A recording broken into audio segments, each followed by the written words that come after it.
നിയമസഭാ തെരഞ്ഞെടുപ്പിൻ്റെ ഘട്ടത്തിൽ 3 മണ്ഡലങ്ങളിൽ LDF 3-ാം സ്ഥാനത്തായിരുന്നു.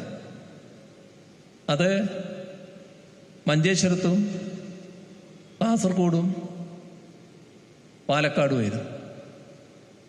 ആ പാലക്കാട് സാധാരണഗതിയിൽ ഉപതെരഞ്ഞെടുപ്പ് വരുമ്പോൾ അവിടെ ഞങ്ങളുടെ നില വല്ലാതെ അങ്ങ് ശോഷിച്ചു പോയാലാണ്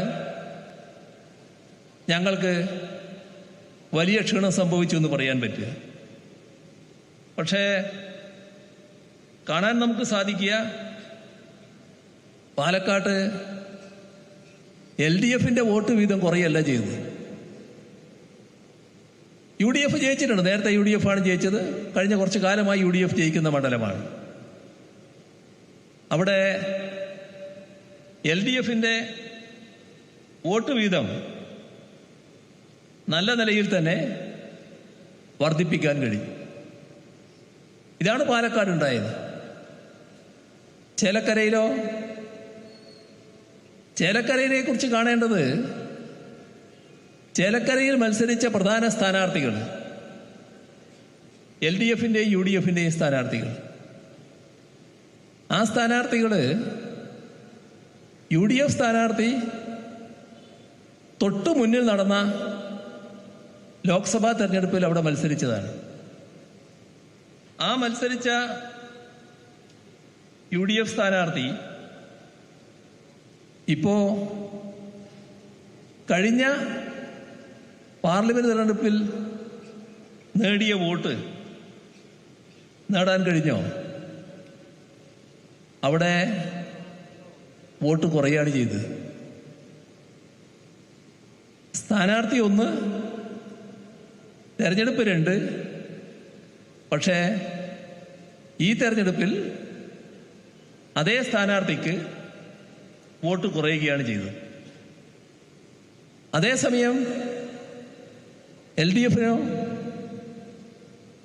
LDFന് നല്ല രീതിയിൽ വോട്ട് വർദ്ധിപ്പിക്കാൻ കഴിഞ്ഞു. കഴിഞ്ഞ ലോക്സഭാ തെരഞ്ഞെടുപ്പുമായി താരതമ്യപ്പെടുത്തിയാൽ നല്ല വർധനവ് നേടാൻ കഴിഞ്ഞു.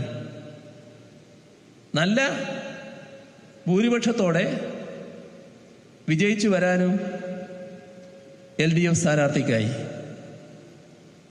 ഇത് സർക്കാരിൻ്റെ ഏതെങ്കിലും തരത്തിലുള്ള ജനവിശ്വാസം നഷ്ടപ്പെട്ടതിൻ്റെ ഭാഗമായാണോ?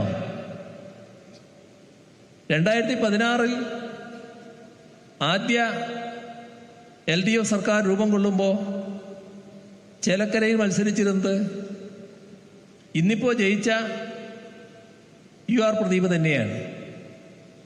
അദ്ദേഹത്തിന് ആ തെരഞ്ഞെടുപ്പ് ലഭിച്ചതിനേക്കാളും കൂടുതൽ ഭൂരിപക്ഷം ഈ തെരഞ്ഞെടുപ്പിൽ നേടാൻ കഴിഞ്ഞുവെന്നതും നാം കാണേണ്ടതാണ്. അപ്പോൾ കേരളത്തിൽ LDFന് നല്ല രീതിയിൽ പിന്തുണ ലഭിച്ചിരിക്കുന്നു എന്നുള്ളത് തന്നെയാണ് കാണാൻ നമുക്ക് സാധിക്കുക.